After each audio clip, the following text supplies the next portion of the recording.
তারুণ্যের শক্তির কাছে সবকিছু হেরে যায়। এই শক্তিটাই আমাদের প্রয়োজন, আর এই শক্তিটাই ওই ফ্যাসিস্টের বিরুদ্ধে আমরা যেভাবে আন্দোলন সংগ্রামের মধ্য দিয়ে একত্রিত হয়ে একটা ঐক্যের বন্ধনে আবদ্ধ ছিলাম।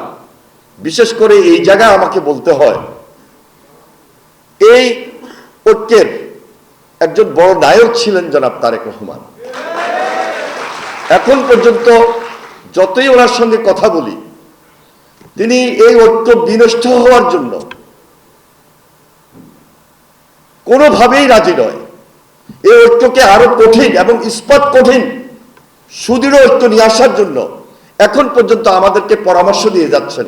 আমাদের কষ্ট, আমাদের ঘাম, আমার পাশ থেকে হারিয়ে যাওয়া, আপনার পাশ থেকে হারিয়ে যাওয়া, গুম খুনের শিকার হওয়া, জেলখানায় ছিলাম আমি, আপনি সবাই তো ছিলাম। আমার বৈষম্য বিরোধী ছাত্র আন্দোলনে যারা নেতৃত্বে ছিল, একসঙ্গে ডিবি অফিসে রাত যাপন করেছি। অত্যাচার আমাদের সবার উপর হয়েছে, তবে উপলব্ধি আমাদেরকে আরেকটু বেশি করতে হবে।